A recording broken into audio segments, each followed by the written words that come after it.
Hi, my name is Deborah, this is Booking with Deborah. Today's video is a book haul. It is all of the books I have purchased this year. So yes, this is all of the books I have purchased between January and the end of June, beginning of July. You will have seen a recent book haul, bargain book haul on my channel. If you didn't see it, I will link it in the description box down below. So that would make you think, well, she's just done a book haul. Surely she's lying. Surely she has been buying more books and she's pretending that she's only bought these books. However, that bargain book haul was a bit of a belated book haul. I'd actually filmed it, I think, at the very end of December last year, and I planned to put it on earlier on my channel, sort of around February time, but then I became unwell and I had a bit of a break from booktube. So this is the entirety of all the books I've bought this year. Some of them you will be familiar with because they're classics. So the first book I had to buy because I am doing a buddy read with Art at the Bookshelf Odyssey for this one, and that is Cranford by Elizabeth Gaskell. This is just a short book of Elizabeth Gaskell's. I haven't read any of her full-length books. I've only read some short stories for Victober last year, so this would be my first full-length book by her. And I have to say, I absolutely love the picture of these two ladies on the front of this. I feel like, I don't know what they're talking about, but they're having a really good time, and I think you could have a real good time getting to know these two ladies. Fabulous. It's a fabulous piece of art.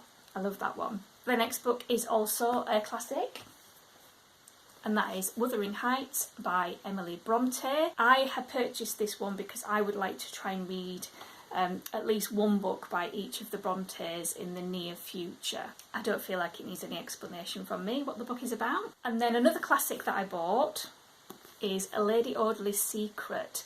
So this is not a book I had heard about until I started following booktube channels, and people were talking about Victorian classics that they were reading, and that this was a sensation novel.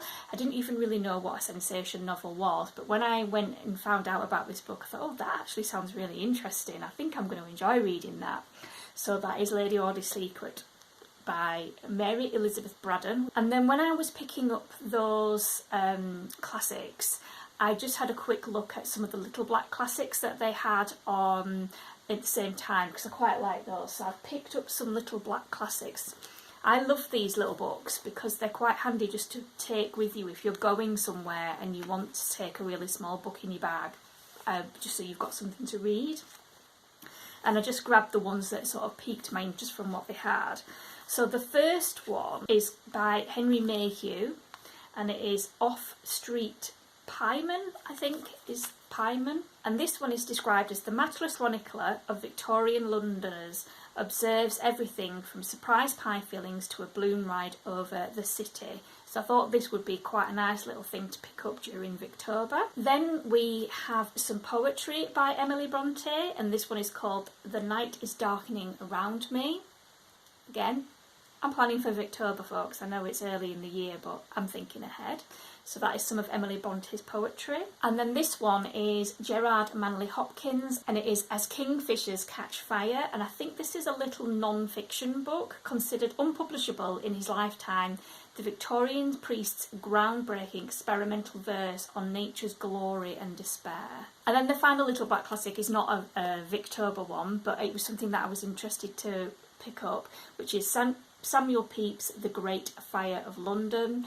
And this was originally written in code. Pepys's diary includes his unforgettable eyewitness account of the 1666 fire. So this is just some extracts of that diary that I thought, oh, that would be interesting to just pick up and have a little flick through. It's not something I've really read about in the past. And then the final kind of Victorian classic that I've picked up is one that I picked up in a charity shop, and that is The Diary of a Nobody by George and Whedon Grossmith. And this is quite a short novella, and on the back of it, it says, if you don't recognise yourself at some point in the diary, you are probably less than human.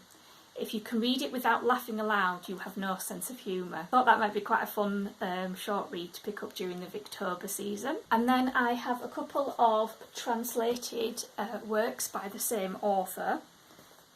The first one is A Miracle on Cherry Hill by Sun Mi Hwang, and that is translated by Chi Young Kim. And I think this is about an elderly man who goes back to Cherry Hill to kind of reminisce about his life. So this one is described as Miracle on Cherry Hill is a redemptive story of a man regaining his trust in humanity. It explores the fragility of nature and human lives and is much loved classic in South Korea. That's a translated work for my Read Around the World challenge for South Korea.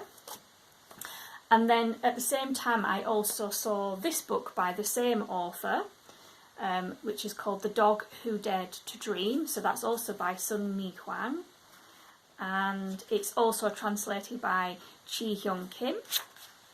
And this one's described as The Dog Who Dared to Dream is a wise tale of a relationship between dog and man, as well as a celebration of a life lived with courage. So that sounds like quite a sweet read. And then I've got some books, other books that I picked up from local charity shops. The first one is a Christmas book, but you know, you got to get them when you can.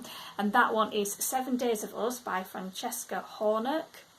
And I think this is about a family that are all kind of forced to spend time together at Christmas. It's a contemporary novel, so that can go away in my box for Christmas maybe this year. And then another one is The Offing by Benjamin Myers. I've not read anything by this author, but I have heard good reviews of this book. It's based in summertime, and it's following the Second World War. The main character, Robert Appleyard, sets out on foot from his Durham village. 16 and the son of a coal miner, he makes his way across the northern countryside until he reaches the former smuggling village of Robin Hood's Bay. There he meets Dulcie, an eccentric, worldly older woman who lives in a ramshackle cottage facing out to sea, and she introduces him to the pleasures of rich food, sea swimming, sunburn and poetry. The two come from different worlds, yet as the summer months pass, they form an unlikely friendship that will profoundly alter their lives.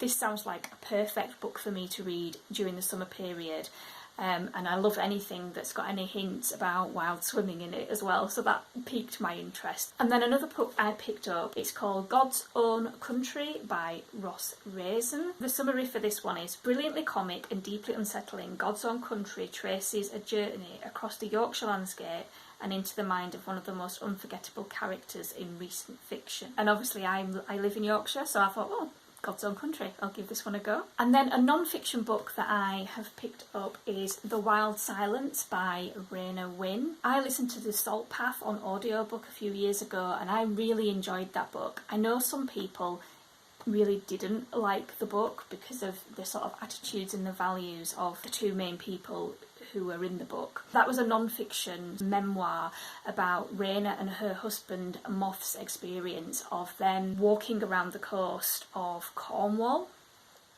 They did that following some financial difficulties where they lost their home through some bad investments, and finding out that Moth was seriously, I think, potentially terminally ill, so they just decided to kind of throw caution to the wind and spend some time walking around the coast of Cornwall. I love Cornwall as a part of the UK and I'm quite familiar with quite a lot of the coast of Cornwall. I really enjoyed their journey of them walking around Cornish landscape, and I did enjoy it, even though I didn't necessarily agree with everything that they felt or thought or believed.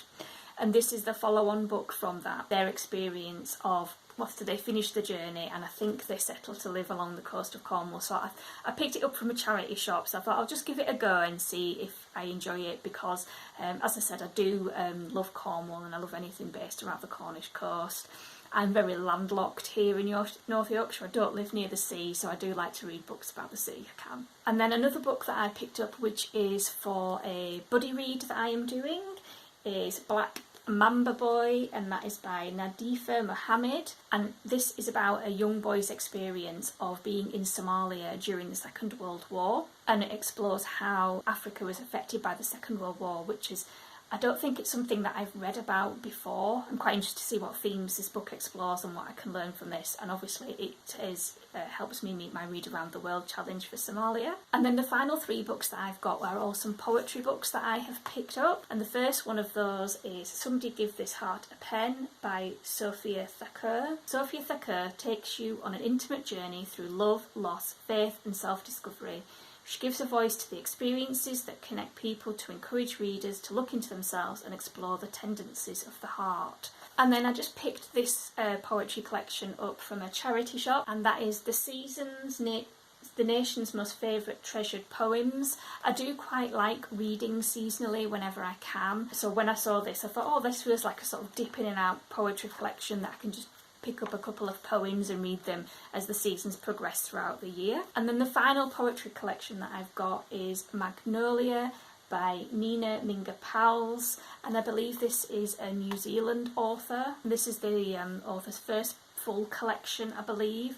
Dwells within the tender, shifting borderland between languages and between poetic forms to examine the shape and texture of memories, of myths, and of a mixed-race girlhood. So that sounds like it could be very thought-provoking and interesting. Those are all the books that I have purchased and added to my TBR between the months of January this year and towards the end of June, so beginning of July. I'd love to hear in the comments down below if you've read any of these books, if you have, what you thought of them, if you're interested in reading any of these books at any points in the future, or if you've recently bought anything that you think has been really great that you would like to recommend, please let me know in the comments down below.